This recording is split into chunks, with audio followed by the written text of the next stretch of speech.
팥을 이렇게 드시면 당뇨 사라지고 뱃살 쏙 빠져요. 여러분, 겨울에 동지가 되면 우리가 무엇을 먹나요? 바로 팥죽이죠. 또 겨울 간식으로 이 팥이 들어간 붕어빵, 호빵 같은 간식도 자주 먹는데요. 이 팥과 함께 먹으면 보약과 같은 효과를 만들 수 있는 식품들도 있고, 또 잘못 먹으면 오히려 건강에 마이너스가 되는 음식도 있습니다. 그래서 오늘은 이 팥의 효능 8가지와 드실 때 주의할 점, 그리고 함께 드시면 좋은 음식 4가지에 대해 알려드리겠습니다. 팥하면 생각나는 음식이 있으신가요? 저는 사람들이 평소에 팥을 많이 안 먹는다고 생각했는데 의외로 팥이 들어간 음식이 많이 있더라고요. 대표적인 음식은 시루떡이 있고요. 겨울에 간식으로 많이 먹는 붕어빵, 또 제과점에서 사 먹는 빵들에도 팥이 많이 들어있습니다. 여름엔 팥빙수도 많이 먹고요. 겨울엔 팥죽도 종종 먹게 됩니다. 자, 이런 팥 요리를 집에서 해먹는 경우도 많은데, 팥을 집에서 직접 삶을 때 혹시 소다를 넣고 삶는 분들 많으시지 않나요? 팥을 삶을 때 소다를 넣게 되면 팥의 색상이 더욱 선명해지고 팥을 더욱 부드럽게 해주어 팥을 삶는데 걸리는 시간을 단축시켜주기 때문인데요. 하지만 앞으로는 절대 소다를 사용하시지 마시기 바랍니다. 그 이유는 소다를 넣고 팥을 삶게 되면 팥의 영양소가 파괴돼서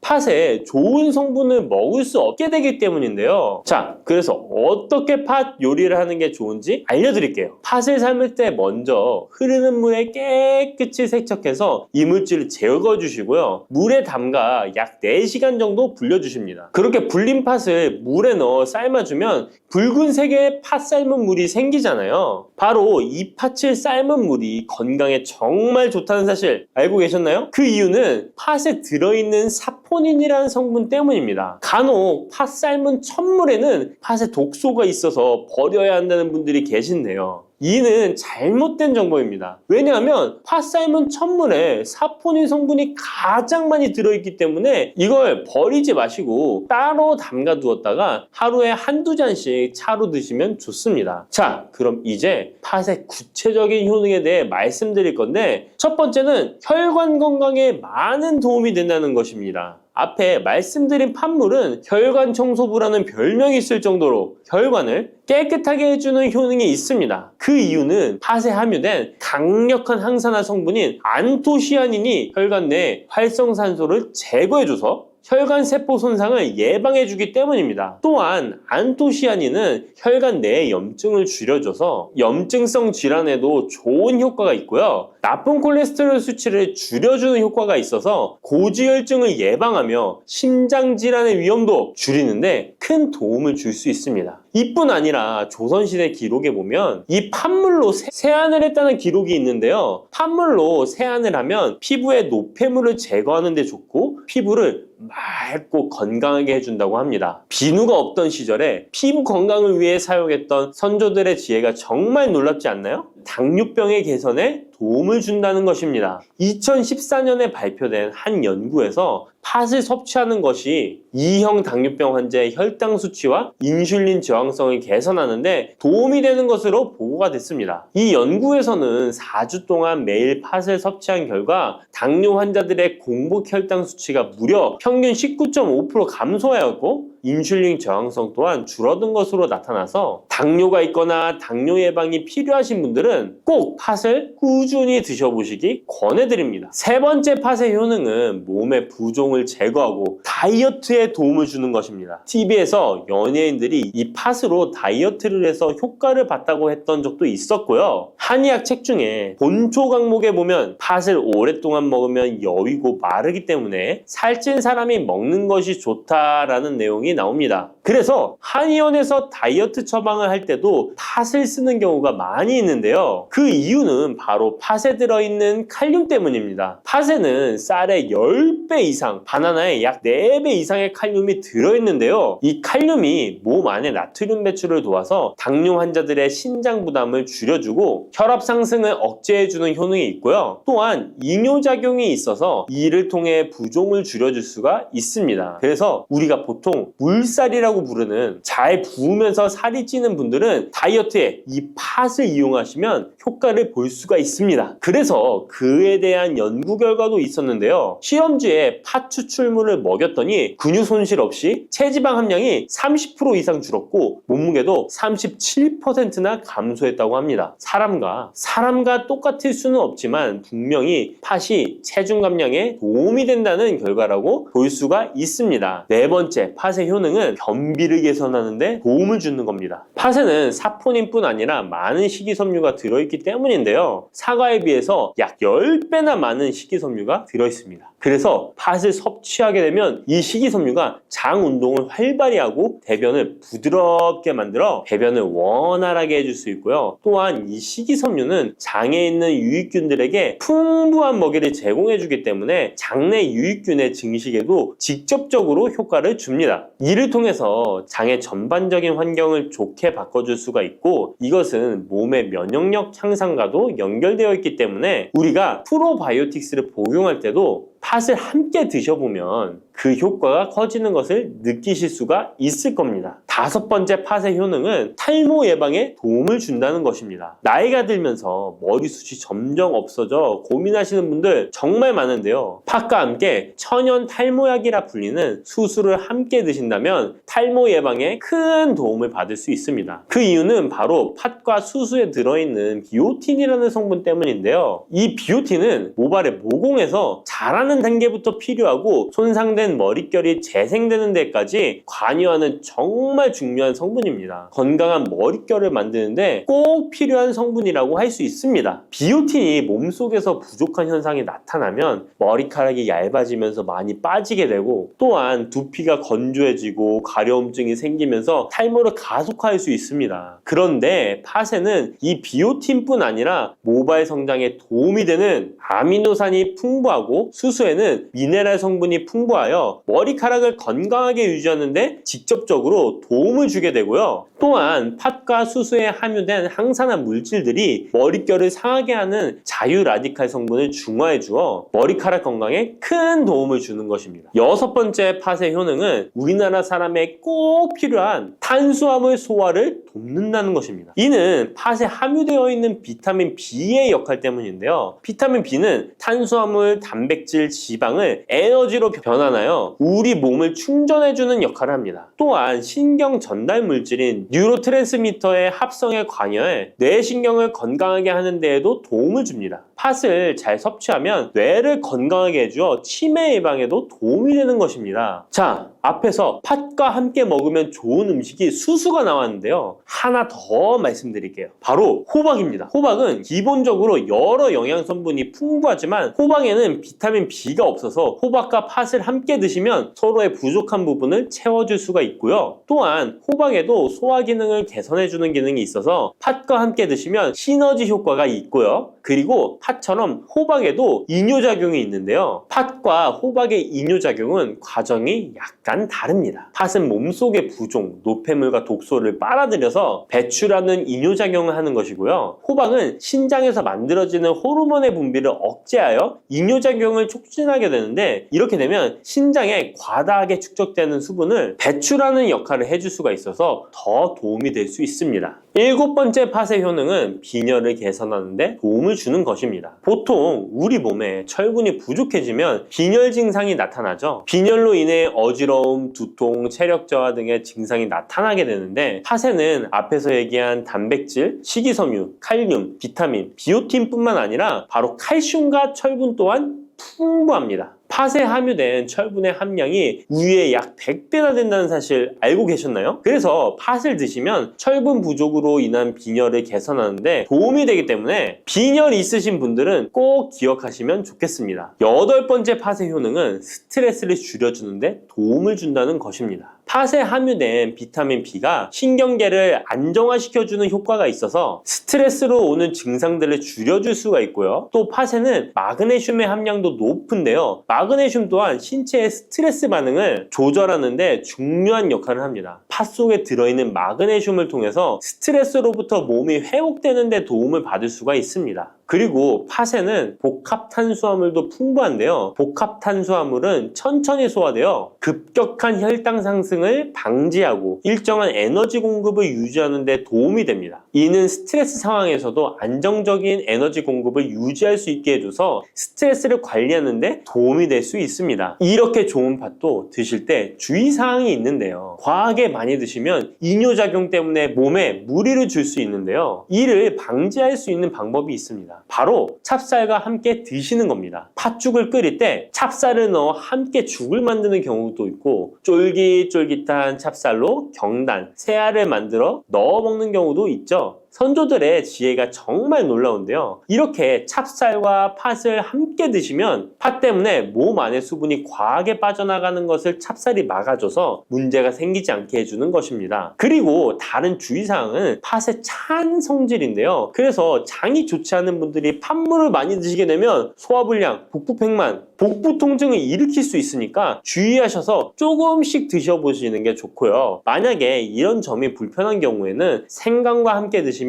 그 불편함을 줄일 수가 있습니다. 생강의 따뜻한 기운이 팥의 차가운 기운을 중화시켜줘서 장에 무리를 덜 주게 되고요. 그리고 팥에는 항암 효과가 뛰어난 안토시아닌이 풍부한데 생강에도 생강의 매운맛을 내는 진저롤과 쇼가올 성분이 몸속의 발암물질을 제거해주는 효과가 있어서 함께 드시면 상승 효과를 볼 수가 있습니다. 그리고 이때 생강을 쪄서 말려서 드시면 이런 효과가 약 10배 정도 증가된다고 하니까 꼭 기억하시면 좋겠습니다. 고소한 호두 좋아하시는 분 많으시죠? 호두는 그 자체로도 훌륭한 간식이지만 저는 특히 커피와 먹는 것을 좋아하는데요. 이렇게 맛도 좋고 건강에 이롭다고도 잘 알려진 호두, 혹시 그냥 막연하게 몸에 좋다고만 알고 있지는 않으신가요? 호두는 견과류의 일종으로 기원전 7,000년 전 고대부터 인류가 친숙하게 섭취해온 식품인데요. 인류가 이렇게 오래전부터 호두를 섭취해왔다니 놀라신 분 계신가요? 이렇게 호두는 아주 옛날부터 인류에게 많은 영양소를 제공해 주었는데요. 호두에는 단백질, 비타민, 미네랄 등 여러 가지 영양소가 풍부하게 들어있다는데 이렇게 풍부한 영양소가 함유된 호두가 주는 몸에 이로운 점 바로 소개해 드릴게요. 첫 번째 호두의 놀라운 효과는 바로 노화 방지입니다. 호두에는 폴리페놀과 비타민 E 같은 강력한 항산화 물질이 풍부하게 들어있다는 사실 알고 계셨나요? 호두에는 폴리페놀과 비타민 E 같은 항산화 물질이 다량 함유되어 있는데요. 항산화 물질은 체내 유해산소를 제거하고 세포 손상을 방지하는 역할을 해주는데 노화 방지와 관련이 깊은 성분으로 피부 건강을 유지하고 노화 과정을 늦추는 데 도움이 되죠. 또한 항산화 물질은 면역력 향상에도 도움을 주어 감기나 질병에 대한 저항력을 키워주는데요. 자유라디칼은 우리 몸의 세포를 손상시켜 노화와 관련된 여러 질병을 일으킬 수 있는데 호두에 함유된 항산화 물질은 자유라디칼로부터 세포를 보호하여 세포 노화를 늦추는데 중요한 역할을 해준답니다. 또한 호두의 풍부한 오메가3 지방산은 피부 건강에 많은 도움이 되는데요. 오메가3는 피부 탄력을 유지하고 피부에 수분을 보충해 주는데 꼭 필요한 성분이죠. 특히 피부가 노화되면서 생길 수 있는 주름과 피부 처짐을 예방하는데 매우 도움이 된답니다. 두 번째 호두의 놀라운 효능은 바로 뇌 건강 유지입니다. 호두의 외형이 뇌를 닮아 예로부터 뇌에 좋다고 잘 알려져 있는데요. 외형만 닮았다고 뇌에 좋다는 것이 아닌 것 알고 계시죠? 호두에는 오메가3 지방산이 풍부하게 들어있습니다. 오메가3는 주로 생선에서 많이 발견되는 성분으로 알려져 있지만 호두에도 그만큼 많은 양이 들어있죠. 해외 알츠하이머 저널에서는 호두가 산화 스트레스와 염증을 줄여주므로 알츠하이머 발병과 진행을 늦추거나 위험을 줄여준다는 연구 결과를 발표했는데요. 호두에는 오메가3 지방산인 알파-리놀렌산이 풍부하고 이 성분은 뇌세포를 보호하고 인지 기능을 향상시키는데 중요한 역할을 해주며 뇌의 기능을 활성화시켜 치매와 같은 뇌질환을 예방하는데 도움을 줄 수 있다는 것이죠. 뇌 기능이 저하되지 않도록 돕는 호두는 노화로 인한 인지 저하를 늦추는데 중요한 역할을 합니다. 또한 호두는 비타민 E 또한 풍부하여 뇌의 노화 방지에 도움을 줍니다. 비타민 E는 강력한 항산화 작용을 통해 뇌세포를 보호하고 기억력과 인지 기능을 개선하는 데 도움을 주며 산화 스트레스로부터 뇌를 지켜줍니다. 이는 알츠하이머와 같은 치매를 예방하는 데 중요한 역할을 한다는 사실. 뇌 건강을 위해서는 이제부터 호두를 꼭 드셔야겠죠? 세 번째 호두의 효능은 바로 뼈 건강에 도움을 주는 것입니다. 호두가 뼈에 좋다는 사실 알고 계셨나요? 좋은 영양소가 많이 들어있다는 것은 알아도 뼈에 좋다는 건 생소하신 분들이 있으실 텐데요. 호두가 뼈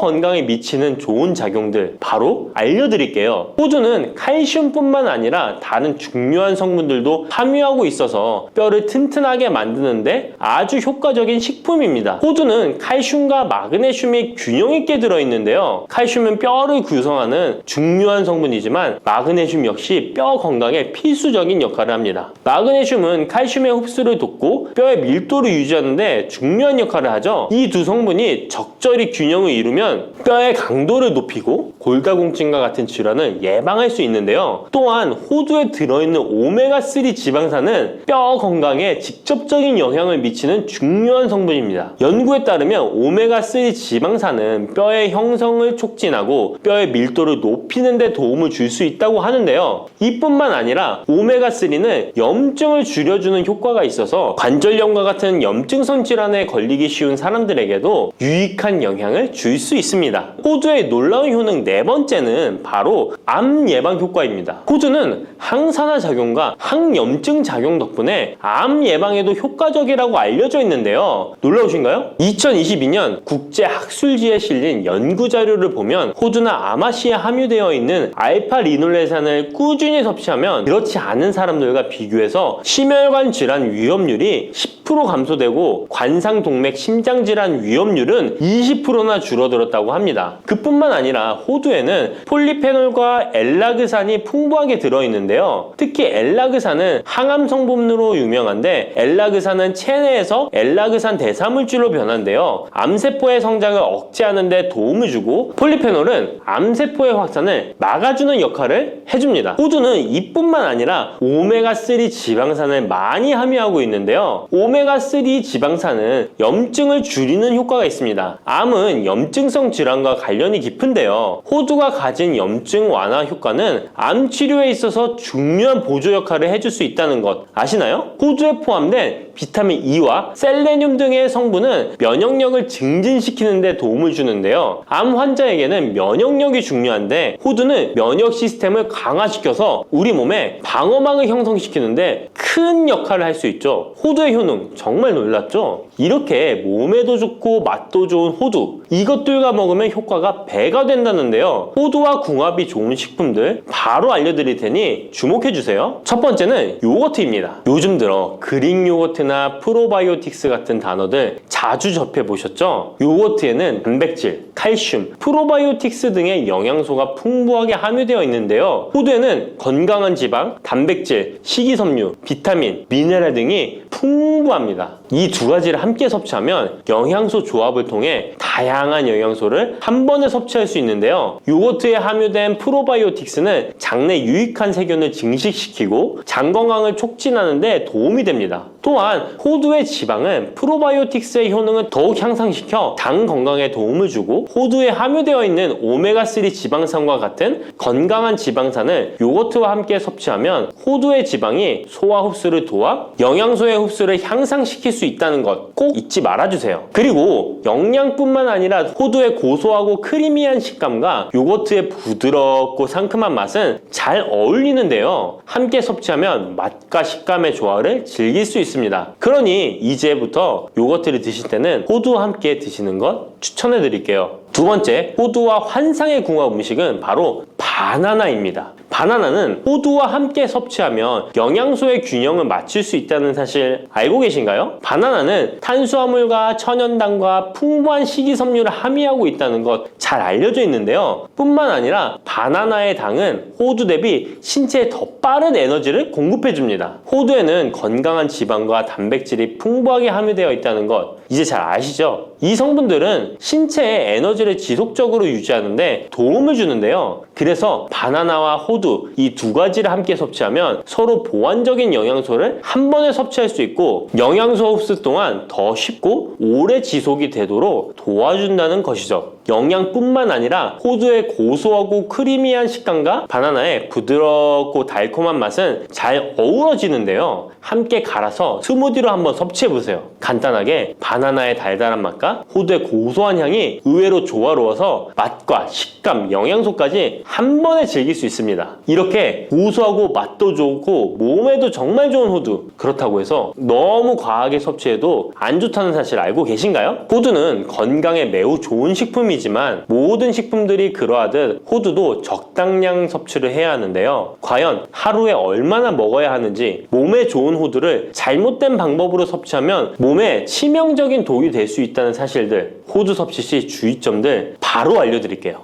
호두 섭취 시 유의할 점 첫 번째는 알레르기 반응입니다. 호두는 견과류 중 하나로 알레르기를 유발할 수 있는 식품인데요. 일부 사람들에게 알레르기 반응을 일으킬 수 있습니다. 호두 알레르기가 있는 경우 호두를 섭취했을 때 입술이나 혀 또는 얼굴이 부풀거나 허우걸란을 겪을 수 있는데 이는 개개인의 신체 증상에 따라 매우 위험할 수도 있습니다. 경우에 따라 목숨도 위험할 수 있는데요. 만약 이런 증상이 발생하면 즉시 호두 섭취를 중단하고 필요시 의사와 상담해야 합니다. 알레르기가 있는 사람은 호두를 피하는 것이 매우 중요합니다. 호두 섭취 시 주의할 점 두 번째는 과도한 섭취입니다. 호두는 100g당 650칼로리로 매우 고칼로리 음식입니다. 하루 섭취량을 과도하게 초과하면 체중 증가를 유발할 수 있는데요. 호두에는 지방이 많이 함유되어 있지만 대부분 불포화 지방이라 건강에 유익하다고 알고 있지만 칼로리가 높기 때문에 적당한 양을 섭취하는 것이 중요합니다. 하루 20에서 30g 정도, 이는 약 5에서 7알 정도 되는데요. 쪽으로 봤을 때 10개에서 15쪽이 적당합니다. 호두 섭취할 때 꼭 기억해 주세요. 호두 섭취 시 유의할 점 세 번째는 변질이 일어난 호두 섭취입니다. 호두와 같은 견과류는 지방이 많아서 산패가 쉽게 일어날 수 있는데요. 특히 호두에 포함된 불포화 지방산은 산화되기 쉬운데 산화가 진행되면 지방의 구조가 변형됩니다. 산화된 지방은 체내에서 염증을 일으키고 혈관에 손상을 줄 수 있다는 무서운 사실 알고 계신가요? 이뿐만 아니라 산화된 지방은 심혈관 질환까지 유발할 위험이 있습니다. 또한 호두가 산패되면 아크릴아마이드라는 유해 물질이 생성될 수 있는데요. 이 물질은 발암성 물질로 알려져 있으며 이렇게 산패된 호두를 장기적으로 섭취 시 암 위험을 증가시킬 수 있습니다. 그럼 산패되어 변질이 일어난 호두는 어떻게 알 수 있을까요? 산패된 호두를 구분하는 방법 쉽게 바로 알려드릴게요. 먼저 색상을 보는 것입니다. 신선한 호두는 갈색 또는 황금빛을 띠는데 산패된 호두는 색이 어둡게 변하고 부패한 느낌이 들 수 있습니다. 또 산패된 호두는 비린내나 신냄새가 날 수 있으나 신선한 호두는 자연스러운 고소한 향이 납니다. 또한 맛이 다른데요. 신선한 호두는 고소한 맛인 반면 산패된 호두는 맛이 매우 씁쓸하거나 오래된 기름향이 나고 썩은 것 같이 매우 불쾌한 맛이 난답니다. 이러한 호두를 골랐다면 산패되지 않게 보관하는 방법도 중요한데요. 호두는 잘못 보관하면 쉽게 산패되기 때문에 주의가 필요합니다. 호두는 원래의 껍질을 유지하는 것이 좋은데요. 껍질을 벗기지 않고 보관하면 외부에서의 영향을 줄일 수 있어서 오래 신선하게 유지됩니다. 하지만 호두를 먹을 때마다 까야 되는 번거로움 때문에 이미 까진 호두를 많이 구입하잖아요. 이런 호두는 공기와 빛에 노출되면 산패가 촉진되기 때문에 공기와의 접촉을 최소화하는 것이 중요한데요. 그래서 밀봉할 수 있는 용기에 담아서 보관하거나 진공 밀봉팩을 사용하는 것이 좋습니다. 호두는 온도와 습도에 민감해서 서늘한 냉장고에 보관하는 것이 가장 좋습니다. 이미 껍질을 벗긴 호두는 쉽게 산패할 수 있으니까 냉장 보관이 필수적이라는 것 잊지 마세요.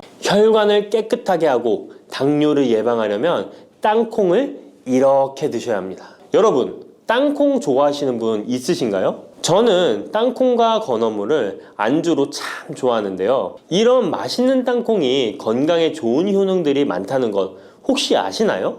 심심풀이 땅콩이라는 말이 있을 정도로 땅콩은 우리에게 매우 친숙한 음식인데요. 하지만 땅콩의 그 놀라운 효능을 제대로 아는 분은 많이 없을 거예요. 땅콩이 얼마나 우리 몸에 좋은 영향을 미치는지, 그리고 어떻게 섭취하면 더 좋은 효과를 볼 수 있는지 땅콩에 대해서 자세히 알아보겠습니다. 어렸을 적에 키가 작은 친구를 땅콩 같다고 놀리지 않으셨나요? 작은 땅콩 한 알에는 단백질, 지방, 탄수화물, 식이섬유는 물론 비타민 E, B군, 칼륨, 마그네슘, 철분, 폴리페놀, 폴라보노이드, 레스베라트롤 등 여러 가지 몸에 좋은 영양소가 매우 풍부하게 들어있는데요. 이렇게 영양이 풍부하고 맛도 고소한 땅콩의 놀라운 효능 7가지 바로 소개해 드릴게요. 땅콩의 놀라운 효능 첫 번째는 심혈관 질환 개선입니다. 미국 심장학회에서 땅콩을 추천 음식으로 소개한 것 알고 계신가요? 땅콩의 크기는 작지만 땅콩 안에 들어있는 영양소는 결코 작지 않습니다. 땅콩은 불포화 지방산을 많이 함유하고 있고, 특히 땅콩에 함유된 모노불포화 지방산과 다불포화 지방산은 나쁜 콜레스테롤인 LDL 수치를 낮추고 좋은 콜레스테롤인 HDL을 높이는 데 도움이 됩니다. 또한 땅콩에 함유된 단일 불포화 지방산은 혈중 콜레스테롤 수치를 낮추는 데 도움을 주는데요. 혈중 콜레스테롤이 낮아져 심장 건강을 지키는데 매우 좋은 작용을 하는 것이죠. 또한 땅콩은 불포화 지방산이 풍부하고 비타민 E가 풍부하게 들어있어 심혈관 건강에 도움을 주고 혈관을 보호하며 혈액순환과 동맥경화증을 예방하고 심장 질환의 위험을 줄여줍니다. 또한 땅콩은 마그네슘, 칼륨, 식이섬유와 같은 심혈관 건강에 중요한 영양소를 함유하고 있어 혈압을 조절하고 혈관을 건강하게 유지하는 데 도움을 준다는 것 꼭 기억해 주세요. 땅콩의 놀라운 효능 두 번째는 뇌 건강에 도움을 주는 것입니다. 땅콩에는 레시틴과 비타민 E가 들어있는데요. 이 성분들은 뇌세포를 보호하고 뇌 건강을 유지하는 데 중요한 역할을 합니다. 특히 땅콩은 기억력과 집중력 향상에 도움이 될 수 있어 중년과 노년층에게 매우 유익한 음식이라는 것 아시나요? 땅콩이 함유된 비타민 E, 폴리페놀, 특히 레스베라트롤 등 강력한 항산화 성분은 뇌 건강에 도움을 줍니다. 이러한 항산화 성분은 뇌에서 발생할 수 있는 산화 스트레스를 줄여주며 이는 신경세포를 보호하고 뇌 기능을 향상시키는 기능도 해준답니다. 또한 땅콩은 불포화 지방산, 특히 오메가3 지방산을 포함하고 있어 뇌 기능을 개선하고 치매와 같은 뇌 질환을 예방할 수도 있는데요. 특히 불포화 지방산은 뇌세포의 구성 성분으로 중요한 역할을 하며 뇌신경 전도 속도를 높여 기억력과 합승 능력을 향상시킬 수 있습니다. 땅콩의 효능 정말 놀랍지 않나요? 아직 놀라기는 이른데요. 땅콩의 효능 세 번째는 체중 관리에 도움을 주는 것입니다. 땅콩은 단백질과 섬유질이 풍부해서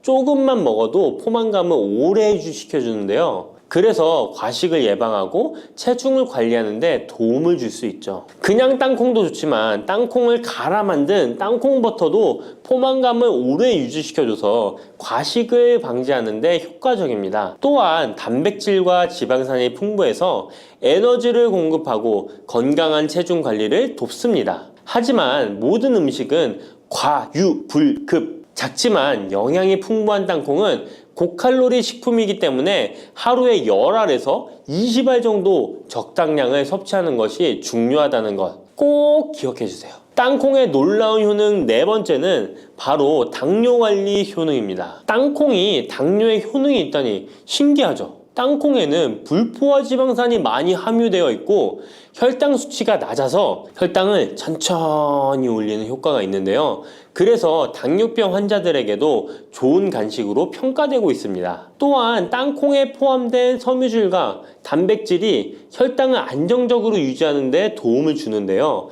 땅콩에 포함된 식이섬유 또한 혈당의 흡수를 늦추고 혈당 수치를 안정적으로 유지하는 데 도움을 준다는 것입니다. 뿐만 아니라 땅콩의 마그네슘과 비타민 B군은 인슐린 감수성을 향상시키는 데 도움을 주고 이로 인해 땅콩은 당뇨병 예방 및 혈당 관리에 탁월한 식품으로 평가되고 있죠. 땅콩의 효능 정말 놀랍지 않나요? 아직 안 끝났습니다. 땅콩의 효능 5번째는 피부 건강에 도움을 주는 것입니다. 땅콩에 들어있는 비타민 E와 항산화 물질이 피부를 건강하게 유지하는데 좋은 영향을 주는데요. 땅콩에 들어있는 비타민 E는 강력한 항산화제로 피부 세포를 자유 라디칼로부터 보호하고 피부 노화를 지연시키는데 좋은 영향을 줍니다. 이 성분은 피부의 탄력을 유지하고 주름을 예방하는 데 효과적이며 피부 노화를 방지하고 염증을 줄이며 피부를 매끄럽고 촉촉하게 만들어줍니다. 그래서 땅콩은 아름다운 피부를 위한 좋은 식품이죠. 그리고 땅콩에 포함된 불포화 지방산, 특히 올레산과 리놀렌산은 피부의 수분 유지를 도와 피부가 건조해지지 않도록 하며 염증을 줄여 피부 트러블을 완화하는 데 도움을 줄 수 있습니다. 뿐만 아니라 땅콩에는 아연이 포함되어 있어 피부 회복에 중요한 역할을 합니다. 땅콩에 함유되어 있는 아연은 상처 치유를 돕고 여드름과 같은 피부 문제를 개선하는 데 놀라운 효능도 있습니다. 땅콩의 효능 6번째는 소화 건강에 도움을 주는 것입니다. 땅콩에는 식이섬유가 풍부해 소화 시스템에 좋은 영향을 주는데요. 식이섬유는 장의 움직임을 촉진시켜 변비를 예방하고 장내 유익한 미생물의 활동을 도와줘서 장 건강에 매우 좋은 환경을 만들어줍니다. 또한 땅콩에 포함된 불용성 섬유는 특히 장을 자극해 배변을 원활하게 하고 장의 건강을 유지하는 데 중요한 역할을 하는데요. 이 섬유는 장에서 물을 흡수하여 변을 부드럽게 만들어줍니다. 땅콩의 놀라운 효능 7번째는 좋은 단백질과 건강한 지방 섭취에 좋은 공급원입니다. 땅콩은 고기나 다른 동물성 단백질에 비해 지방이 적고 채식주의자나 비건이 단백질을 섭취할 때 아주 유용한 대체 식품이 될 수 있는데요. 100g의 땅콩은 약 25에서 30g의 단백질을 함유하고 있다는 것 아시나요? 우리가 흔히 좋은 단백질 공급 식품이라고 생각하는 닭가슴살의 단백질 함량이 100g당 30에서 35g이라는 걸 생각해보면 단백질 함량은 닭가슴살에 비해 살짝 낮지만 대신 건강한 불포화 지방산과 다른 다양한 영양소도 다량 함유되어 있어 단백질을 섭취하기에 충분히 좋은 식품이랍니다. 이렇게 건강에 놀라운 효능이 있는 땅콩, 아무렇게나 드시면 땅콩의 효능을 100% 섭취할 수 없다는 것 아시나요? 보통 땅콩을 어떻게 조리해서 드시나요? 구워서? 볶아서? 삶아서? 모두들 좋아하는 방법이 다르실 텐데요. 생땅콩을 먹는 것이 가장 좋다라고 들으신 분들도 있으실 거예요. 과연 땅콩을 가공하지 않고 생으로 먹는 것이 가장 좋은 방법일까요? 정답은 아니오입니다. 생땅콩에는 독성이 있을 수 있는 물질인 아플라톡신이 포함되어 있을 수 있기 때문에 이를 피하기 위해서는 반드시 충분히 익혀 먹어야 하는데요. 볶거나 구운 땅콩은 아플라톡신을 제거할 수 있어 안전하게 섭취할 수 있지만 그보다는 땅콩을 삶아서 먹는 것이 더 건강에 좋다는 것 알려드릴게요. 땅콩을 삶았을 때 더욱 건강에 좋은 이유 몇 가지가 있는데요. 바로 알려드릴게요. 첫 번째, 삶은 땅콩은 볶은 땅콩에 비해 항산화 성분이 더 많습니다. 볶을 때 일부 항산화 성분이 파괴될 수 있고 또한 땅콩의 껍질에는 폴리페놀과 레스베라트롤이 풍부하게 함유되어 있기 때문에 땅콩을 볶은 뒤 버리는 껍질은 이런 몸에 유익한 성분들을 섭취할 수 없기 때문입니다. 두 번째, 삶은 땅콩은 과일산이 더 적고 식이섬유도 풍부한데 이로 인해 소화가 더 용이합니다. 세 번째, 삶은 땅콩은 아크릴아마이드라는 발암물질이 덜 생성됩니다. 아크릴아마이드는 고온에서 볶을 때 발생할 수 있는데 삶은 과정에서는 이 유해물질이 생성되지 않습니다. 이제는 건강을 위해 삶아 드셔야 한다는 것 아셨죠? 하지만 땅콩을 섭취하시기 번거롭거나 조금 더 쉽게 섭취하고 싶은 분들도 있으실 텐데요. 이런 분들은 땅콩 버터를 드시면 됩니다. 땅콩 버터는 땅콩에 버터를 넣은 거 아니야? 라고 생각하시는 분도 있으시죠? 그것은 아니고 땅콩을 계속해서 갈게 되면 크림과 같은 형태로 변하게 되는데 이게 마치 버터처럼 부드러워 땅콩버터라고 부르는 것입니다. 땅콩버터는 땅콩의 영양소를 그대로 담고 있어 섭취할 때 매우 편리한데요. 다만 가공된 버터에는 설탕이나 염분이 추가될 수 있기 때문에 첨가물이 없는 순수한 땅콩 버터를 선택하는 게 좋겠죠. 땅콩 버터는 샐러드 드레싱에 넣거나 통밀빵에 발라 먹으면 더욱 맛있고 건강하게 섭취할 수 있습니다. 맛도 좋고 건강에도 좋은 땅콩, 이렇게 좋은 땅콩도 섭취하실 때 몇 가지 주의할 점이 있다는 것 알고 계신가요? 땅콩을 섭취할 때 주의할 점들 알려드릴게요. 땅콩 섭취 시 유의할 점 첫 번째는 알레르기입니다. 땅콩 알레르기 있는 분은 절대 땅콩을 드시면 안 되는데요. 땅콩은 알레르기를 일으킬 수 있는 대표적인 식품이기 때문에 본인이 알레르기가 있는 걸 인지하시는 분이라면 절대 피하셔야 합니다. 땅콩 알레르기는 가벼우면 목, 혀의 가려움이나 발진 등이 일어날 수 있는데요. 만약 알레르기 증상의 정도가 심하다면 호흡곤란, 혈압저하, 아나필락시스 등 매우 심각한 반응을 일으킬 수 있으므로 알레르기 반응이 있다면 즉시 땅콩 섭취를 중단하시고 의사와 상담받는 것이 필요합니다. 또한 땅콩이 들어간 음식이 아니어도 전에 같은 조리기구를 사용해서 만든 요리도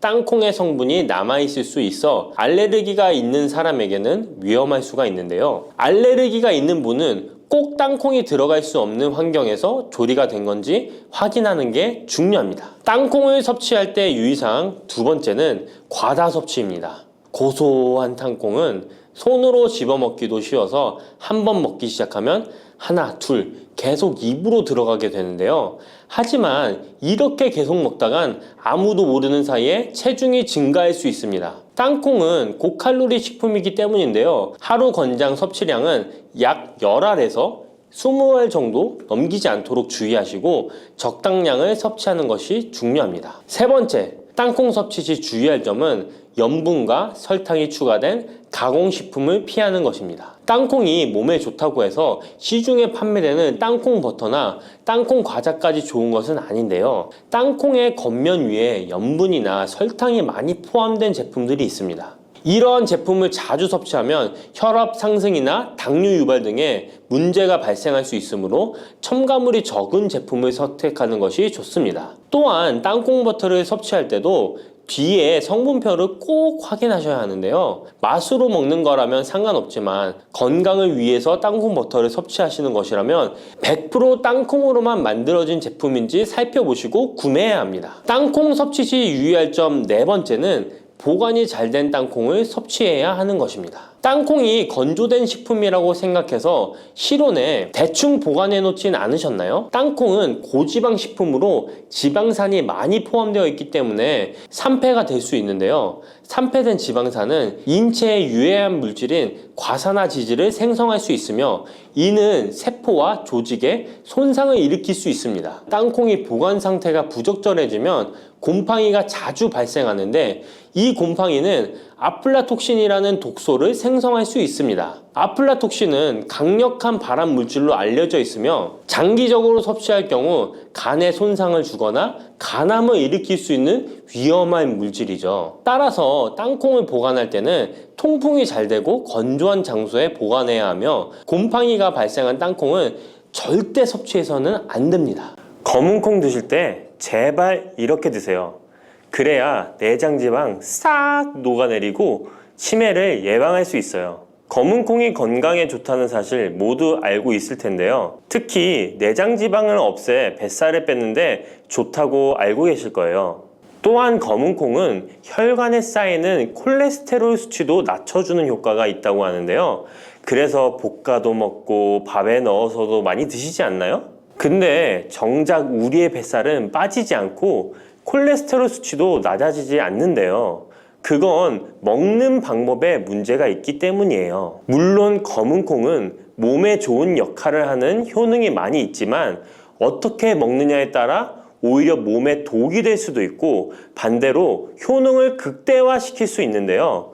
그래서 검은 콩에 대해 아주 잘 알고 드셔야 합니다. 이미 잘 알고 계시는 것처럼 검은콩은 대표적인 블랙푸드입니다. 물론 검은깨와 흑미도 요즘 건강식으로 많이 찾으시는 식품이고요. 블랙푸드라는 게 말 그대로 껍질이 검정색이라서 블랙푸드인데요. 그렇다면 검은콩은 도대체 뭐가 그렇게 좋은 걸까요? 검은콩의 효능 중에 첫 번째는 항산화 효과입니다. 검은콩에는 플라보노이드라는 강력한 항산화 성분이 풍부하게 들어있는데요. 플라보노이드는 식물세포에 존재하는 물질로 항산화 작용을 통해 우리 몸에 산화 스트레스를 줄여주는 역할을 합니다. 산화 스트레스라는 게 뭐냐면 우리 몸의 세포가 손상되는 원인 중 하나로, 이것은 환경적인 요인, 염증, 그리고 우리 몸의 자연적인 대사 과정에서 발생하는 스트레스라고 생각하시면 됩니다. 이런 산화 스트레스로 인해서 활성산소라는 물질이 생겨 세포 손상, 노화, 다양한 질병의 발병을 촉진할 수 있는 거죠. 그런데 검은콩에 들어있는 항산화제인 플라보노이드는 세포의 손상을 예방해서 우리 몸에 산화 스트레스를 줄여줍니다. 이는 노화를 느리게 하고 심장질환, 암, 알츠하이머 병 등과 같은 여러 가지 질병의 위험을 줄이는데 도움이 되는데요. 그렇기 때문에 검은콩은 플라보노이드 함량으로 인해 우수한 항산화 식품으로 간주됩니다. 검은콩의 효능 두 번째는 혈당 조절에 좋습니다. 혈당이란 간단히 말하면 우리 몸에서 음식을 소화하면서 만들어지는 당을 말하는 건데요. 이 당이 우리 몸의 에너지를 만드는데 꼭 필요하죠? 그런데 당이 너무 많아지면 몸에 나쁜 영향을 줄 수 있어요. 그래서 우리 몸은 당을 잘 조절해야 합니다. 그렇다면 검은콩이 어떻게 혈당을 조절하는 걸까요? 바로 검은콩 안에는 단백질과 식이섬유가 많이 들어있는데, 단백질은 우리 몸을 튼튼하게 만드는 데 도움을 주고, 식이섬유는 포만감을 느껴지게 해서 먹는 양을 줄일 수 있게 도와줍니다. 여기서 식이섬유의 역할이 중요한데요. 식이섬유는 당이 너무 빨리 몸에 흡수되는 것을 막아줍니다. 이렇게 되면 당이 천천히 몸에 흡수되어 혈당이 급격하게 오르는 것을 막아주게 되는 거죠. 검은콩의 효능 세 번째는 콜레스테롤 수치 조절입니다. 검은콩은 콜레스테롤 수치를 낮추는데 도움이 되는데요. 콜레스테롤은 우리 몸이 필요로 하는 지방 중 하나이지만 이게 너무 많으면 혈관을 막아 심근경색이나 뇌혈관 질환을 일으키는 원인이 되는 거죠. 근데 검은콩에 들어있는 식이섬유는 우리 몸에서 콜레스테롤을 흡수하는 것을 줄여주는 역할을 합니다. 그 중에서 특히 검은콩에 들어있는 용해성 식이섬유는 콜레스테롤과 결합하여 그것을 체외로 배출하는데 도움을 주는데요. 그것 말고도 검은콩에는 불포화 지방산이라는 건강한 지방도 풍부하게 들어있습니다. 이 불포화 지방산은 나쁜 콜레스테롤인 LDL 콜레스테롤을 줄이고 좋은 콜레스테롤인 HDL 콜레스테롤을 늘려주는 역할을 합니다. 이렇게 해서 심장 건강을 유지하는 데 도움을 주게 되는 거예요. 검은콩의 효능 네 번째는 눈 건강에 좋습니다. 검은콩에는 눈 건강에 도움이 되는 여러 가지 영양소가 들어있는데요. 그 중에서도 루테인과 제아잔틴은 눈 건강에 특히 중요한 역할을 합니다. 루테인과 제아잔틴은 우리 눈의 황반 부분에 많이 있는 영양소인데, 이 황반은 우리가 선명하게 볼 수 있게 해주는 중요한 부분입니다. 루테인과 제아잔틴은 이 황반을 보호해주고 밀도를 유지시켜 눈의 노화를 막아주고 블루라이트와 같은 UV 파장의 빛으로부터 보호하는 역할을 하게 되는 거죠. 특히 루테인과 제아잔틴은 황반병성이라는 눈 질환을 예방하는 데 도움을 주는데요. 황반병성은 우리가 나이를 먹으면서 발생할 수 있는 눈의 질환으로, 이 증상이 심해지면 시력을 잃게 만드는 주요 원인 중 하나입니다. 검은콩의 다섯 번째는 뼈를 튼튼하게 해줍니다. 검은콩은 뼈 건강에도 도움이 되는 여러 가지 영양소를 함유하고 있는데요. 그 중에서도 칼슘과 마그네슘이 뼈 건강에 특히 중요한 역할을 합니다. 먼저 칼슘은 우리 뼈와 이를 지탱하는 치아를 만드는 주요 성분입니다. 또한 우리 몸의 다른 중요한 기능들, 예를 들어 심장 박동과 신경 전달에도 필요한 물질입니다. 이런 중요한 칼슘이 검은 콩에는 풍부하게 들어있어서 꾸준히 섭취하면 뼈를 튼튼하게 해주는 게 탁월한 식품이라고 할 수 있는 거죠. 그리고 마그네슘도 뼈 건강에 중요한 역할을 하는 미네랄인데요. 마그네슘은 칼륨이 우리 뼈에 제대로 흡수되는 것을 도와줍니다. 또한 이 마그네슘은 뼈의 구조를 유지하는 데 필요하며 뼈를 강하게 만드는 데 도움을 줍니다. 검은 콩의 효능 6번째는 피부 노화를 막아주는 효능이 있습니다. 검은 콩에 들어있는 비타민 E, 아미노산, 그리고 항산화 성분이 피부 건강에 특히 중요한 역할을 합니다. 먼저 비타민 E는 피부를 보호하는 데 중요한 역할을 합니다. 비타민 E가 피부의 수분을 유지하는 데 도움을 주는데요. 추가로 비타민 E는 피부의 재생을 지원하고 피부 표면의 건강을 유지하는 데 필요한 지방산을 보호하는 역할까지 합니다. 이것뿐만 아니라 검은 콩에 들어있는 아미노산은 우리 몸에 단백질을 만드는 데 필요한 성분인데요. 이게 왜 피부에 좋냐면 우리의 피부는 대부분 콜라겐이라는 단백질로 이루어져 있는데 바로 이 콜라겐은 피부의 탄력을 유지해 주는데 좋아서 항상 탱탱한 피부로 보이게 되는 거죠. 또한 검은 콩에는 아미노산이 풍부하게 들어있는데요. 아미노산도 콜라겐 생성에 도움을 줍니다. 검은 콩의 효능 7번째는 치매를 예방하는 효능이 있습니다. 검은 콩에는 오메가3 지방산이라는 불포화 지방산이 들어있는데요. 이 오메가3 지방산은 우리 몸이 스스로 생성하지 못하기 때문에 식품을 통해 섭취해야 하는 필수 지방산입니다. 근데 오메가3 지방산이 뇌 건강에 매우 중요한 영향이 있다는 게 포인트인데요. 뇌는 약 60%가 지방으로 이루어져 있고 그중 대부분이 오메가3 지방산인 DHA로 구성되어 있습니다. 바로 이 오메가3가 뇌세포의 막을 구성하며 신경 전달 물질의 생성과 기능에 관여하여 학습 능력과 기억력을 향상시키는 데 도움을 줍니다. 또한 오메가3 지방산은 뇌 염증을 줄이고 뇌세포를 보호하는 역할도 하는데요. 이것은 뇌 노화를 지연시키고 뇌 질환을 예방하는 데 도움을 주게 되는 거죠. 결국 오메가3 지방산은 치매 같은 뇌질환의 위험을 감소시키는데 효과적이라고 할 수 있습니다. 검은 콩의 효능 8번째는 탈모 예방에 탁월합니다. 검은 콩에는 모발의 성장에 필수 성분인 시스테인이 가득한데요. 이 성분들이 혈액순환에도 도움을 줘서 탈모도 예방이 되고 새치가 생기는 것도 막아주는 모발 건강에 정말 좋은 성분이라고 할 수 있습니다. 그러니까 나이가 들수록 꼭 드셔야 하는 음식이라고 생각하시고 드셔야겠죠. 근데 이런 어마어마하게 몸에 좋은 검은 콩도 드실 때 주의해야 할 점이 있는데요. 아무리 좋다고 해도 과다 섭취는 안 되는 거 아시죠? 검은 콩에는 피틴산이라는 성분이 들어있는데 이는 식물이 생장하는 과정에서 필요한 미네랄을 저장하는 역할을 합니다. 하지만 이 성분이 과도하게 섭취되면 우리 몸에서 필요한 미네랄인 칼슘, 철분 등의 흡수를 방해할 수 있습니다. 검은 콩은 단백질과 식이섬유가 풍부하므로 잘 익히지 않고 먹으면 소화가 잘 되지 않을 수 있습니다. 요리하시기 전에 충분히 물에 불리고 완전히 익혀 드시면 되는데요. 하루 섭취 권장량은 50g 정도로 종이컵 1컵 정도 양이면 충분하다고 할 수 있습니다. 밥하실 때 특히 서리태 같은 검은 콩 많이 넣어 드시잖아요. 오늘부터는 충분히 물에 불리고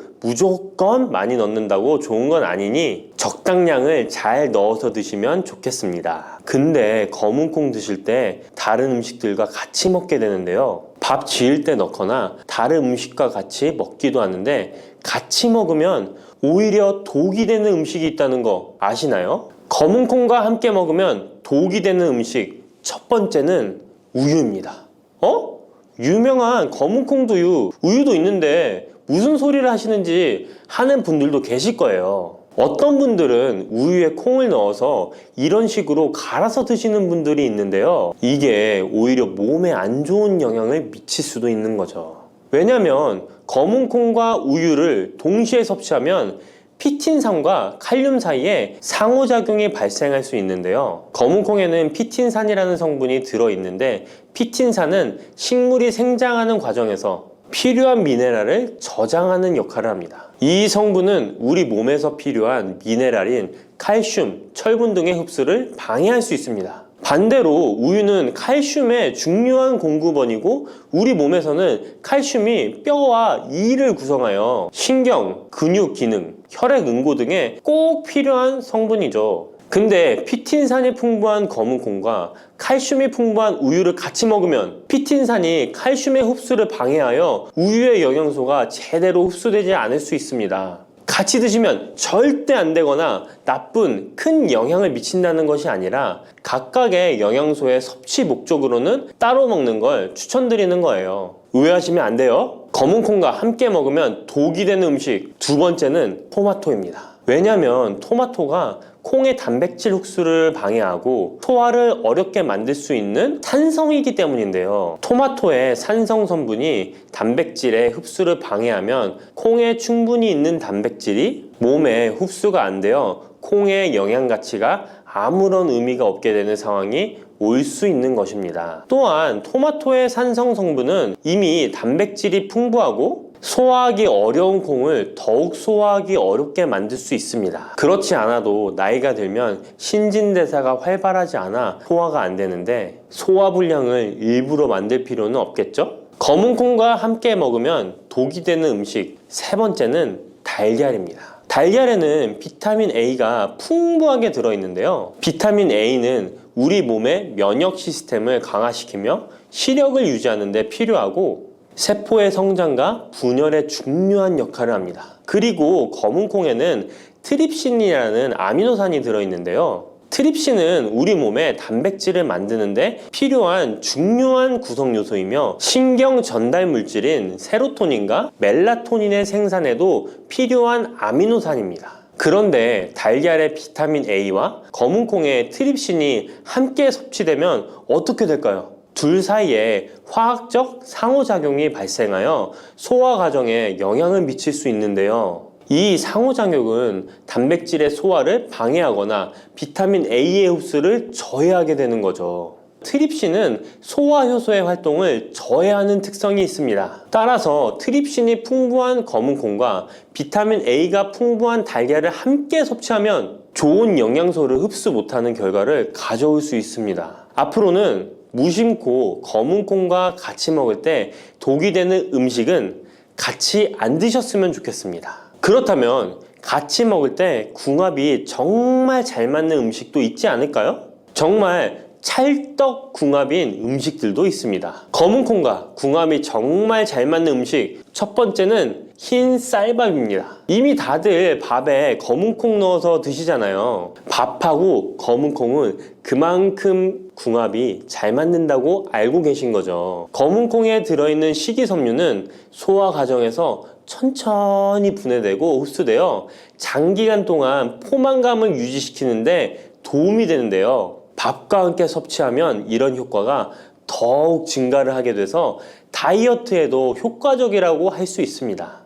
검은콩에는 저항성 전분이라는 성분이 들어있는데 이 성분은 혈당 수치의 급격한 상승을 막아주는데요. 흰 쌀밥에는 탄수화물이 많아서 혈당 수치가 급격히 상승할 수 있지만 검은콩과 함께 섭취를 하면 당 수치를 완화시키는데 도움이 되는 거죠. 이처럼 검은콩과 흰 쌀밥을 같이 먹으면 충분한 영양소 섭취, 포만감, 혈당 조절 이렇게 일석삼조의 효과를 누릴 수 있으니 정말 찰떡궁합인 것입니다. 검은콩과 궁합이 정말 잘 맞는 음식 두 번째는 당근입니다. 당근에는 비타민, 미네랄, 식이섬유 등 다양한 영양소를 함유하고 있는데요. 특히 루테인이 풍부한 당근은 강력한 항산화 효과와 눈 건강을 유지하는 데 좋은 재료입니다. 검은콩과 루테인이 풍부한 당근을 함께 섭취하면 콩의 단백질이 당근의 영양소를 흡수를 돕는 동시에 당근의 루테인이 콩의 영양소 흡수를 돕습니다. 서로 소화가 잘 되게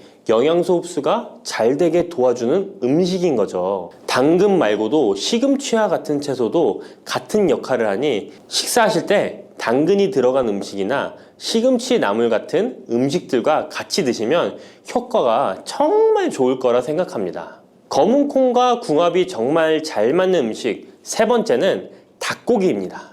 검은콩은 식물성 단백질의 좋은 원천이라고 잘 알고 있을 거예요. 근데 식물성 단백질은 동물성 단백질에 비해 필수 아미노산의 비율이 적은데요. 필수 아미노산은 우리 몸이 스스로 생산할 수 없는 아미노산으로 반드시 음식을 통해 섭취해야 하는 성분입니다. 닭고기는 동물성 단백질의 좋은 원천이며 모든 필수 아미노산을 골고루 함유하고 있습니다. 따라서 검은콩과 닭고기를 함께 섭취하면 두 가지 종류의 단백질이 서로를 보완하게 되는데요. 이렇게 함께 섭취하면 검은콩에서는 얻을 수 없는 필수 아미노산을 닭고기에서 보충할 수 있습니다. 반대로 동물성 단백질만을 섭취할 때보다 식물성 단백질의 섭취 비율을 늘려주는 것은 심혈관 건강에도 정말 좋은 효과를 볼 수 있습니다.